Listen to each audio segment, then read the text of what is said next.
afternoon, and thank you for stopping by Across the Fence. I'm Keith Silva. If you're like me, you might not be the best about going to the doctor or keeping up with the aches and pains of aging. And what about when you have to see the doctor? What then? Today we're talking about where to go for support when it comes to managing your health. To help us discuss this topic, I want to introduce Lindsay Morse. She's the Vice President for Care Management at the UVM Health Network. And next to her is Jennifer Franzoni, a UVM Health Network Manager in Care Management. Welcome to both of you. Thank you. Good to be here. Thank you. We're glad to have you. Lindsay, let's start with you. What is care management in a primary care setting? Well, you'll hear us by several different names: care coordinators, case manager, care manager, all sorts of things.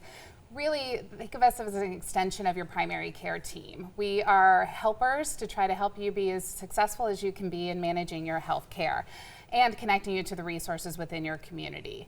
That is what we do. And so when you are in with your primary care provider and you either have a new chronic disease or you're struggling to meet some of your needs to be successful, we are the ones that get brought in to help work with you in figuring out what does that look like for you, the individual within the community for which you live. So this is the stuff around the stuff. Exactly. All the support, hence the title, that's around your normal visits to the doctor and medications and things like that. Yes. Are care managers doctors? Are they nurses? Typically, our staff includes nurses and social workers. We also have other therapies like physical therapists, occupational therapists, and some with mental health and behavioral health backgrounds.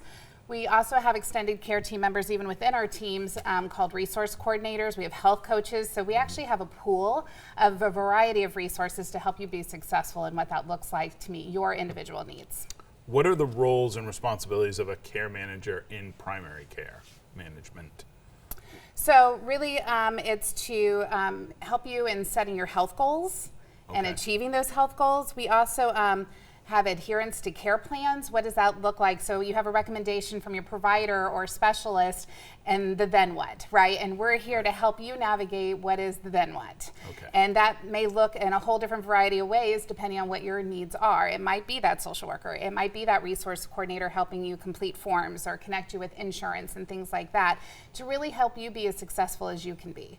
This isn't sort of a liaison of someone who's is not a go-between between you and the doctor, in the sense that if you have a decision to make, they're going to give you more information, or they're going to be like, I don't know, Mrs. Jones, maybe you shouldn't, do that, or you have options. They're not going to go between you and your doctor making choices, right? Correct. Okay. But we are part of that team that helps you support and make sure you are informed and you do understand. As we know, when people are in crisis, that's not when you absorb information the best. Right. And so sometimes it really takes that interaction outside of that visit or outside of that emergency room or outside of that discharge from the hospital to have that conversation, to understand where you're being successful, where you may need some support. But also, people don't intuitively know where all their resources are in their communities. Right. And the resources are different in each community. Right. So we take that burden on of understanding what's available and help you navigate so you're as successful as you can be. And Jen, I see you nodding your head a lot. This is how you see it. You're a little bit more closer to the ground than Lindsay is, but this is the same way that you see it. Absolutely. We're here to be advocates for our patients. Advocates, there we go. There's the right word. Yeah. What kind of training do care managers receive? So most of us have a pretty extensive background in healthcare. Sometimes it's traditional as in the hospital. Sometimes it is working in private clinics, and it's a full variety. There is a National Board of Case Management, which oversees options for all of us to be certified and the best in our field for additional training. But most importantly, it's learning how to work within the care teams, right? How do we leverage the strengths of all the variety of groups that you work with? When you go into a doctor's, you have nurses, you have providers, you have specialists, you have everything from dental, mental health, the list goes on. And how do we make sure we know what's going on and best in field and all the resources that are out in your community and how to connect you. So there's a lot of wealth of knowledge, but it comes from really the vast experience of our staff. I was sort of thinking it's a second set of eyes and sort of a a manager to sort of oversee a bigger picture sort of thing about what's happening. And I see, and you're nodding, so it's very you're like, yes. holistic in your care. Holistic, okay. Yes, and yes. we take into the consideration what is most important to you as the individual, right? And that may vary a little bit from what your primary care provider thinks is the priority. And how do we help bridge those to make you as successful as possible with your health management? We talked about this before we started recording. This is very innovative at UVM. Talk about the innovation that the UVM Health Network has brought to this situation. So around 2 years ago, we really did an investment and an expansion into care management, and we recognize for those that receive primary care within our health network, you have equitable access to our services. So if you're in Malone, New York, to Barre, Vermont, and any of our clinics, you actually have access to a care team of care management that, like I said, includes nurses, social workers, resource coordinators, health coaches. And so we wrap around you, and it doesn't matter where you access the system, we are here for you.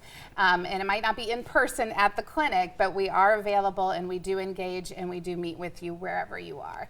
And the most importantly, really, you're in your community. We need to be in your community, and we need to help you navigate what that looks like for you. Right. And we were also saying before that this is different in different states. Across the Fence is on the web. Across the Fence, youtube.com/Across the Fence. In other states, this may not be the same way it is at UVM, where at UVM it's there, it's provided for you from the jump. You may have to ask in other states. Yes, so some models are where you have to say the right thing to the right person at the right time to generate a consult to get to this type of resource. That still is the case where we want you to work with your primary care team. If you have a need, they can connect you with us. But we've also created other avenues, which I think Jen will be talking about, on how to connect with us. And so if you have a need that you haven't said the right thing to the right person at the right time to connect with us, that you have options. Right. But yes, that typically tends to be the way it works in other healthcare systems. So Jen, what types of patients are usually served by care management? Absolutely. So again, any patient that sees a UVM Health Network primary care provider, New York, Vermont, everyone has access to a care manager. We're really, really proud of that. And referrals can come from providers primarily. Patients can also self-refer. And we get referrals from community partners, partners in care in the community.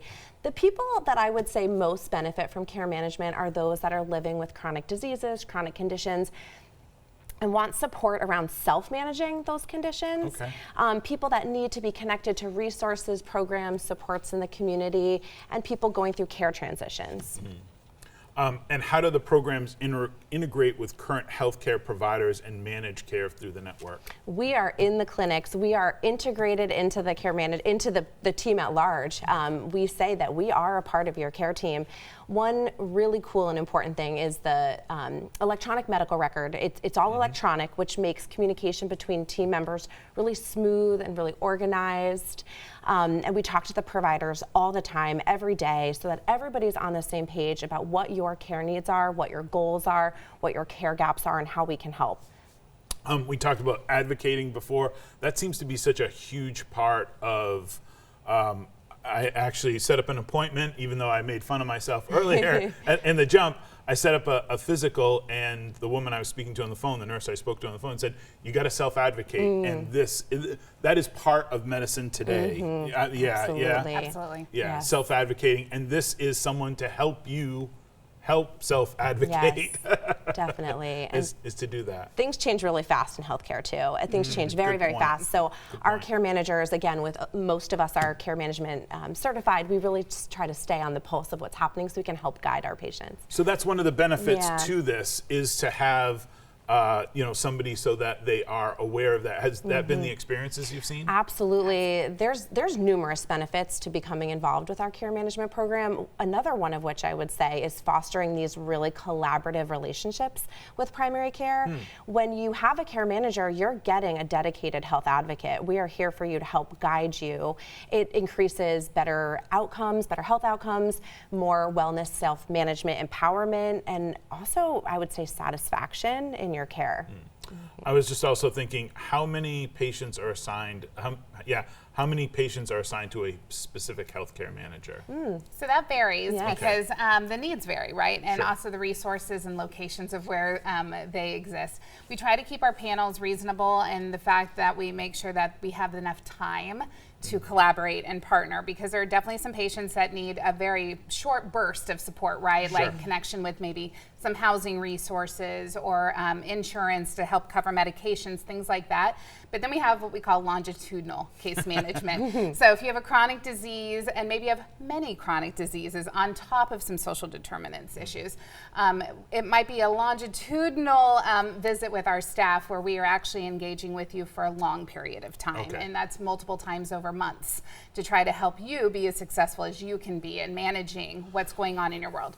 So it's a high variety in the fact of that there are some of those short term as well as the long term to really meet On a you. caseload. Yes, Yeah, correct. Yeah. And one of the things I think is interesting, and Jennifer, those health determinants that Lindsay was speaking of, we're talking about housing, Yes. support, insurance. Yes. You know, things change. Things are also Yes. done in triplicate and everything else. So these people are there to help you navigate that, Yes. fill out the forms. Yes, in fill some out cases. we have resource coordinators that are incredible. They help fill out the forms. We help with transportation, again, housing insecurity, food insecurity, all of those what we call social determinants of health. People probably hear that. It's a little bit of a buzzword, but really important. And we're screening for those concerns now at multiple points of access in the healthcare system. So we are here to help guide you. What are you eligible for? What can we connect you with? And you're not providing them with, you know, the financial resources, but you're connecting them to Connecting the people dots. who can help them in your area in specific, because Southern Vermont is different than Northwestern Vermont is different than, what were you saying, Malone, New York? Malone. And I was just going to add, and we help you figure out what you qualify for, Oh, right? So good point. depending on what insurance you have, do you have any insurance? What does that look like? Actually opens up a different set of Right. resources. So if you're a veteran, if you are, if you're on Medicaid, so there's a high variety in what you have access to. And again, how would you know that? Yeah. Without having an advocate partner with you to understand what your needs are, but also what resources are available to you. Someone on the inside. Someone on the Always inside. good to have someone on the inside. Well, thank you both for talking with me. This is great. I should make more appointments and maybe get a care manager who can tell me, Keith, you need to make an appointment, more than just my spouse. For more information about the topics we've discussed today, visit the University of Vermont Health Network on the web or call 844 UVM Health. That's 844-886-4325. That takes care of Across the Fence for today. My thanks to everyone working behind the scenes here at WCAX to make this program possible. And as always, thank you for stopping by Across the Fence.